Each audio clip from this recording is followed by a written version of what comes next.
بسم اللہ الرحمن الرحیم الحمد للہ رب العالمین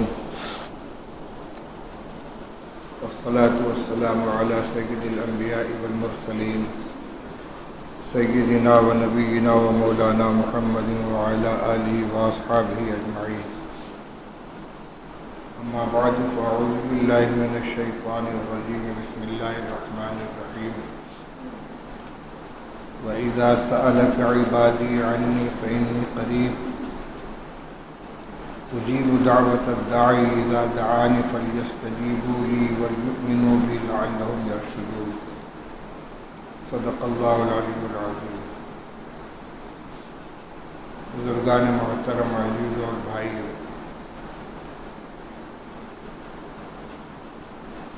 بسا اوقات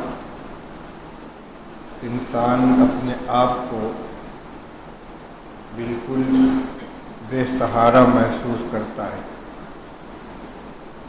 کوئی تدبیر کارگر نہیں ہوتی، کوئی کوشش کامیاب نہیں ہوتی، اور یہ محسوس کرنے لگتا ہے کہ میرا کوئی سہارا نہیں۔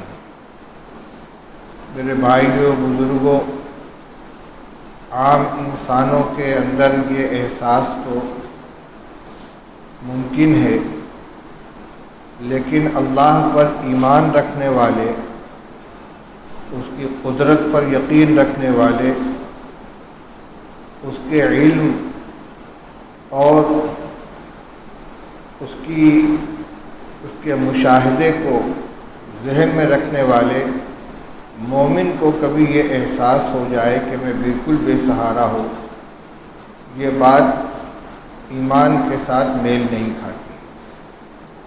مسلمان بے سہارا ہو ہی نہیں سکتا، بس شرط یہ ہے کہ واقعی وہ مسلمان ہو، اپنی استطاعت بھر، طاقت بھر اللہ کے حکموں پر عمل کرنے والا ہو، کوئی ایسا کام کہ جو اللہ کے غضب کو، اس کی ناراضگی کو دعوت دینے والا ہے، اس سے اپنے آپ کو بچا کر رکھتا ہو۔ جو آیت کریمہ میں نے آپ کے سامنے پڑھی ہے، اس میں ایک سوال اور اس کا جواب ذکر کیا گیا ہے۔ صحابہ رضی اللہ تعالی عنہم نے رسول اللہ صلی اللہ علیہ وسلم سے یہ پوچھا تھا کہ اقریب ربنا فنناجیہ ام بعید فننادیہ، یا رسول اللہ، ہمارا رب ہم سے قریب ہے، ہم اس کو آہستہ آہستہ پکاریں یا دور ہے کہ زور زور سے پکاریں؟ اس پر یہ آیت نازل ہوئی، وَإِذَا سَأَلَكَ عِبَادِي عَنِّي فَإِنِّي قَرِيبٌ، آپ سے میرے بندے میرے بارے میں جب پوچھتے ہیں تو ان کو بتا دیجئے کہ میں قریب ہوں۔ اجیب دعوت الداعی، میں پکارنے والے کی پکار کو سنتا ہوں، اذا دعانی، جب وہ مجھے پکارتا ہے، فلیستجیبوا لی، تو بندوں کو چاہیے کہ وہ مجھ سے اپنی دعاؤں کی قبولیت کی درخواست کریں، ولیؤمنوا بی، اور میرے اوپر یقین رکھیں، لعلہم یرشدون، تاکہ وہ سیدھے راستے پر چلیں۔ کتنا پیار بھرا انداز ہے۔ ادھر بندوں نے رسول اللہ صلی اللہ علیہ وسلم سے سوال کیا، ادھر اللہ تعالیٰ اس سوال کا حوالہ دے کر فرما رہے ہیں کہ آپ سے میرے بندے میرے بارے میں پوچھتے ہیں، آپ ان کو بتا دیجئے کہ میں قریب ہوں، میں نزدیک ہوں۔ جو اللہ ہم سے قریب ہے، اور کتنا قریب ہے، وَنَحْنُ أَقْرَبُ إِلَيْهِ مِنْ حَبْلِ الْوَرِيدِ، شہرگ جو انسان کے گردن کی رگ ہے، جو جان کی رگ ہے، فرمایا جتنی یہ رگ انسان سے قریب ہے، اس سے زیادہ ہم بندے سے قریب ہیں۔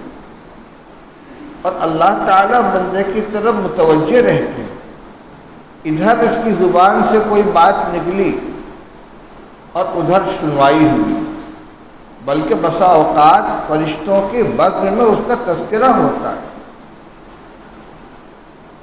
حدیث پاک میں حدیث قدسی ہے، حدیث قدسی کا مطلب یہ کہ حدیث میں رسول اللہ صلی اللہ علیہ وسلم اللہ جل شانہ کا ارشاد نقل کرتے ہیں. فرمایا کہ اللہ تعالیٰ یہ ارشاد فرماتے ہیں کہ انا عند ظن عبدی بی، میں بندے کے گمان کے قریب ہوں. میرا بندہ میرے ساتھ جیسا گمان رکھتا ہے میں ویسا اس کے ساتھ معاملہ کرتا ہوں.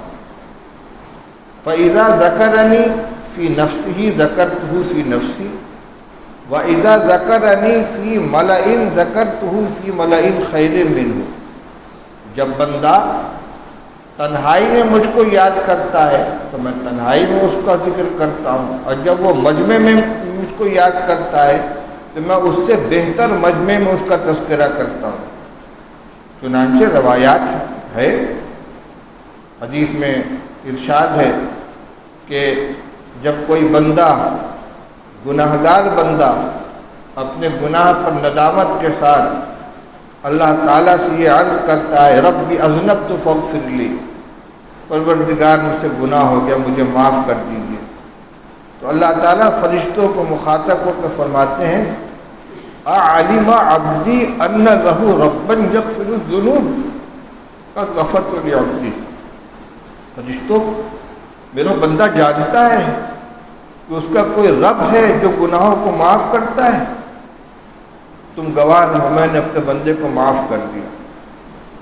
ادھر معلوم نہیں کس تنہائی کے اندر کتنے چپکے سے اس نے اپنے گناہ کے احساس کے ساتھ اللہ سے کہا کہ ربی اذنبت فاغفر لی، پروردگار مجھ سے گناہ ہو گیا مجھے معاف کر دیجیے.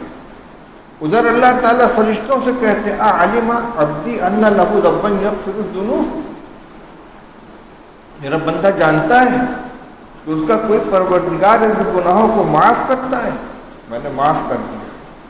اور اتنے ہی پر بس نہیں ہے، آگے ہے کہ کچھ وقت گزرتا ہے پھر وہ گناہ کرتا ہے، پھر کہتا ہے ربی اذنبت فاغفر لی، پروردگار پھر مجھ سے گناہ ہو گیا معاف کر دیجیے. اللہ تعالیٰ پھر فرماتے ہیں اعلم عبدی ان لہ ربا یغفر الذنوب، میرا بندہ جانتا ہے کہ اس کا کوئی معاف کرنے والا رب ہے، میں نے اپنے بندے کو معاف کر دیا.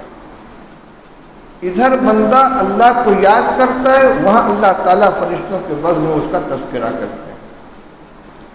مسلم شریف کی ایک روایت ہے، رسول اللہ صلی اللہ علیہ وسلم فرماتے ہیں یقول اللہ تعالی قسمت الصلاۃ بینی و بین عبدی نصفین. اللہ تعالیٰ فرماتے ہیں کہ میں نے نماز کو یعنی نماز میں پڑھی جانے والی سورہ فاتحہ کو اپنے اور بندے کے درمیان آدھا آدھا بانٹ دیا ہے. یعنی ابتدائی آیتوں میں تو بندہ میری حمد و ثنا کرتا ہے اور آخر کی آیتوں میں مجھ سے اپنی ضرورت بیان کرتا ہے. چنانچہ فرمایا فَإِذَا قَالَ الْعَبْدُ الْحَمْدُ لِلَّهِ رَبِّ الْعَالَمِينَ قَالَ اللَّهُ حَمَدَنِي عَبْدِي. بندہ کہتا الحمدللہ رب العالمین، ساری تعریفیں اللہ کے لیے جو سارے جہان کا پالنہار ہے. اللہ تعالیٰ فرماتے دیکھو میرے بندے نے میری حمد کی. وہ کہتا الرحمن الرحیم، اللہ تعالیٰ فرماتے اثنا علی عبدی، میرے بندے نے میری ثنا کی. وہ کہتا مالک یوم الدین، اللہ تعالیٰ فرماتے مجدنی عبدی، میرے بندے نے میری بزرگی بیان کی. پھر کہتا ایاک نعبد و ایاک نستعین، اے اللہ ہم تیری ہی عبادت کرتے ہیں اور تجھ سے ہی مدد چاہتے ہیں. اور آخر تک پڑھتا ہے اہدنا الصراط المستقیم، اے اللہ ہمیں سیدھا راستہ دکھلا دے. صراط الذین انعمت علیہم، ان لوگوں کا راستہ دکھلا دے جن پر تیرا انعام ہوا ہے. غیر المغضوب علیہم ولا الضالین، ان کا نہیں کہ جن پر تیرا غضب ہوا ہے اور جو گمراہ ہوئے ہیں. تو جب بندہ کہتا ہے ایاک نعبد و ایاک نستعین تو اللہ تعالیٰ فرماتے ہیں ھذا بینی و بین عبدی ولعبدی ما سأل، یہ میرے اور میرے بندے کے درمیان مشترک ہے. یعنی پہلے ٹکڑے میں تو وہ کہہ رہے ایاک نعبد، جیسے حمد بیان کی، ثنا بیان کی، بزرگی بیان کی. پھر کہتا ہے کہ اللہ ہم تیری عبادت کرتے ہیں، یہاں تک تو بندے کی پیشکش ہے اللہ کے لیے. پھر کہتا ہے وَإِيَّاكَ نَسْتَعِينُ، اے اللہ ہم تجھ سے مدد مانگتے ہیں، مطلق ہر چیز کے اندر تیری مدد مانگتے ہیں. اللہ تعالیٰ فرماتے ہیں ولی عبدی ما سالہ، میرا بندہ جو مانگ رہا ہے میں نے اس کو دیا۔ ادھر ایک کلمہ زبان سے نکلتا ہے، ادھر فوراً اس کا جواب مل رہا ہے، فرشتوں کے بزم میں تذکرہ آ رہا ہے۔ ہم اس کو ذہن میں تازہ نہیں رکھتے، اس لیے جب کوئی پریشانی آتی ہے تو ہم دنیا کے پیچھے بھاگتے ہیں، اسباب اختیار کرتے ہیں، ذرائع اختیار کرتے ہیں، وسائل اختیار کرتے ہیں اور ساری محنت اسی پر صرف کرتے ہیں، لیکن جس کے ہاتھ میں ساری طاقت ہے، ساری قوت ہے، اسباب میں تاثیر پیدا کرنا بھی اسی کا کام ہے۔ دواؤں سے فائدہ ہو، ڈاکٹر کی دوا کام کر جائے، علاج سے نفع ہو جائے، اسباب اختیار کر سکتے ہیں، لیکن شفا دینا تو اللہ کا کام ہے، فیصلہ تو وہیں سے ہوگا۔ جتنی محنت ہم ان اسباب و ذرائع پر ہم کر رہے ہیں اس سے زیادہ نہیں تو کم سے کم اتنی محنت اللہ کی طرف متوجہ ہو کر اسے مانگنے میں بھی تو خرچ کرنی چاہیے۔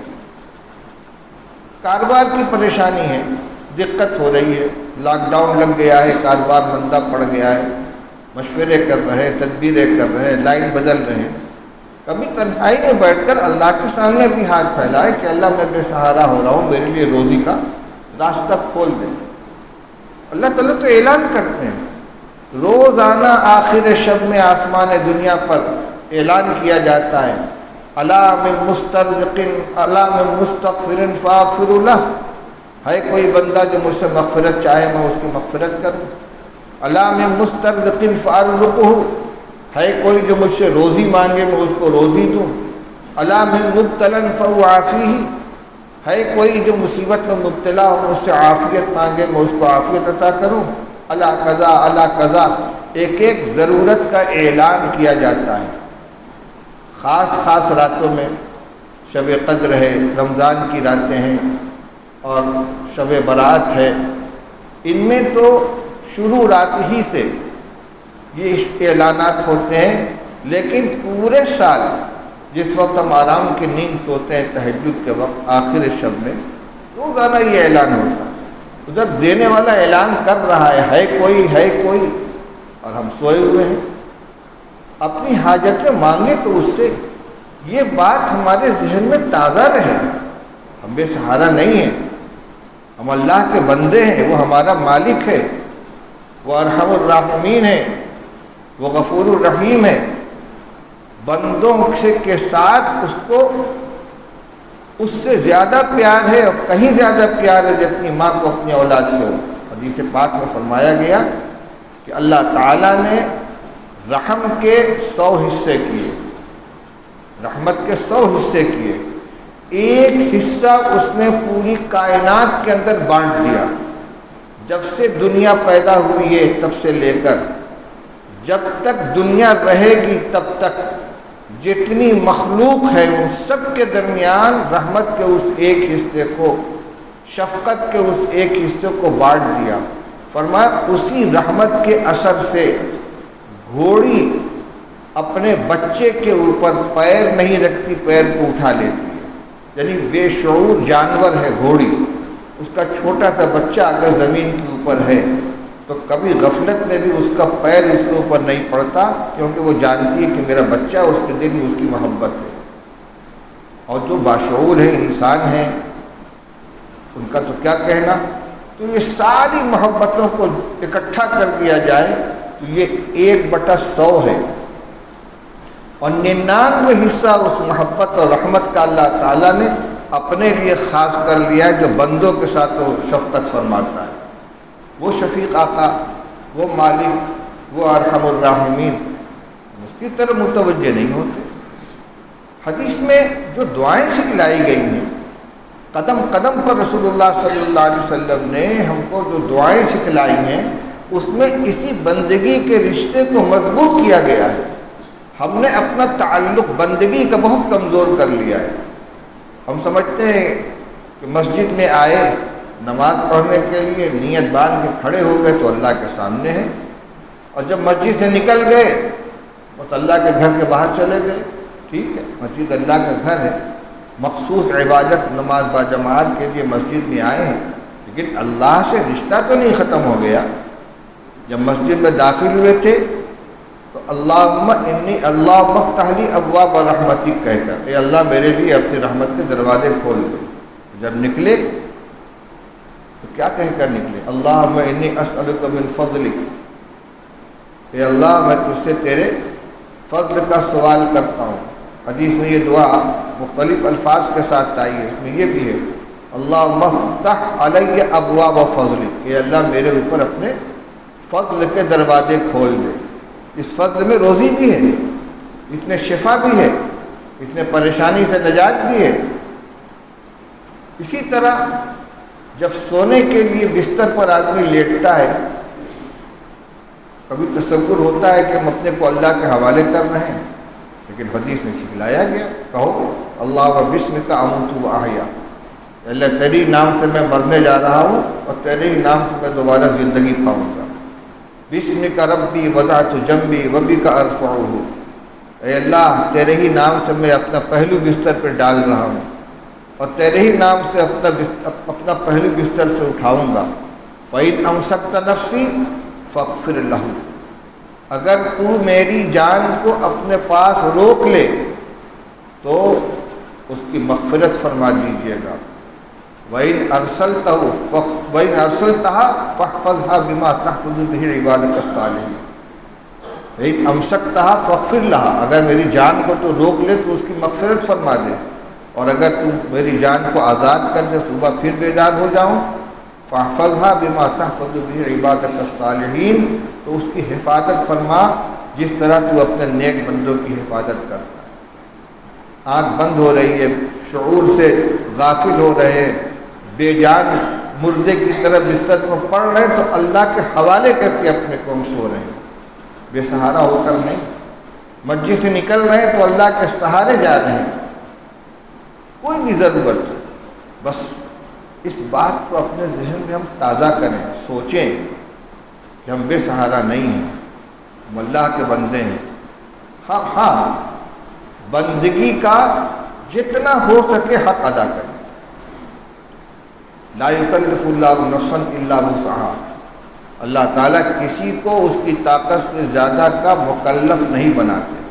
خود اللہ تعالیٰ فرماتے اتقوا اللہ ما استطعتم، جہاں تک ہو سکے جتنا تمہاری طاقت کے اندر ہو اتنا اللہ سے ڈرو۔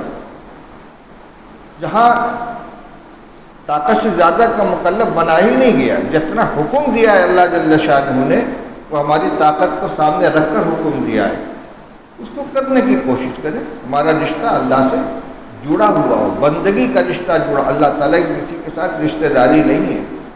متخذ صاحبۃ ولا ولدا، اس نے کسی کو اولاد بھی نہیں بنایا، کسی کو بیوی بھی نہیں بنایا، اس کا کوئی بیٹا ہے نہ بیٹی، لم یلد ولم یولد، نہ وہ پیدا ہوا کسی سے نہ اس نے کسی کو جنا۔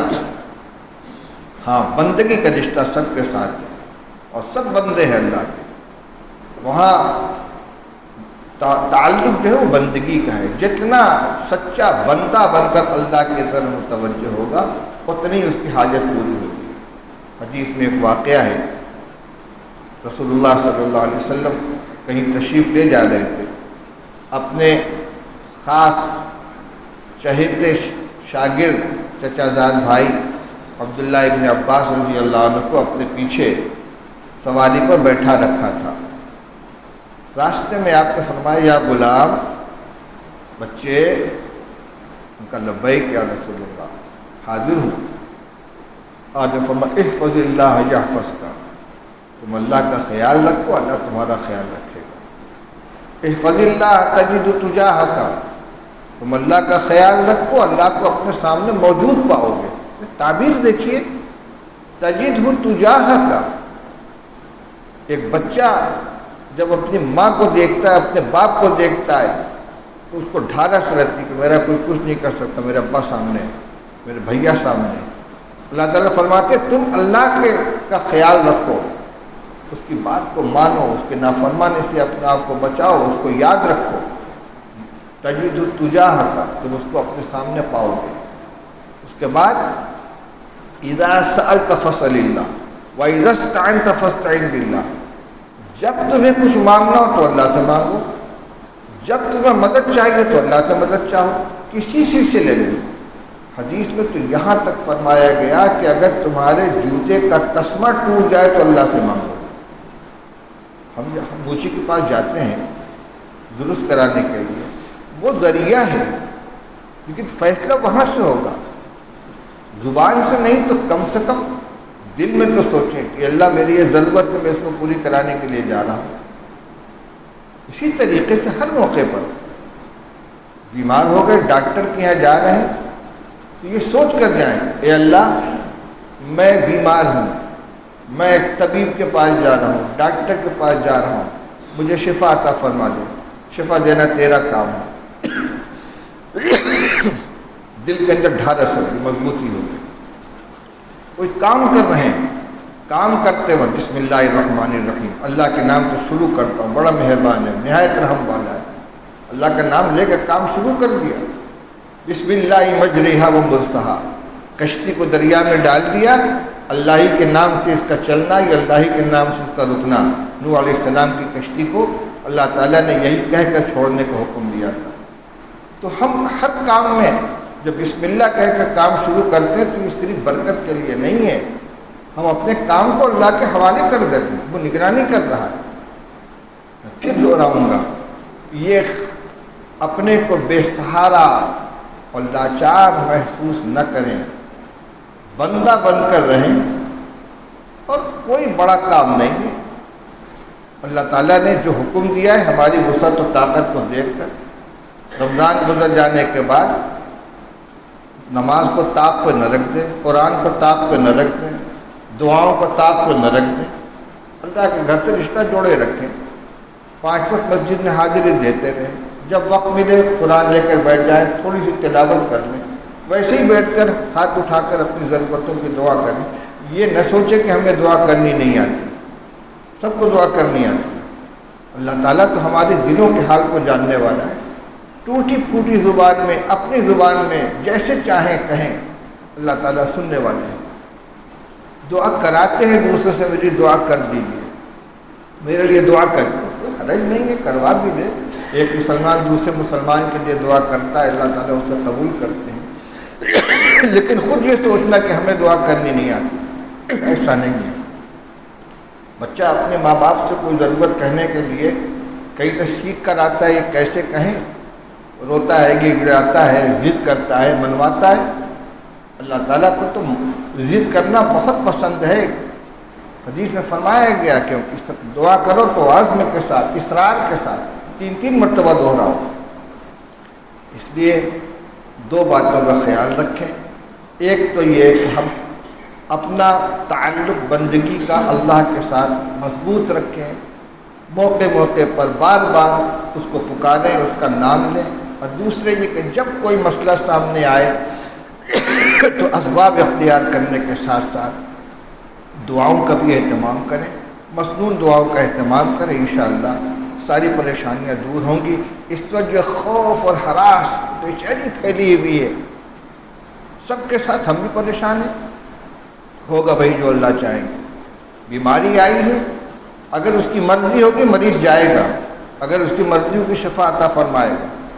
ڈر کے بیٹھے ہوئے ہیں، ایسا نہیں، تدبیریں اختیار کیجئے، احتیاط کیجئے، اس سے میں منع نہیں کر رہا ہوں، لیکن خوف اور ہراس یہ نہیں ہونا چاہیے۔ اللہ کے اوپر بھروسہ کر کے اپنا معاملہ اس کے حوالے کر دینا چاہیے۔ اللہ تعالیٰ توفیق عطا فرمائے۔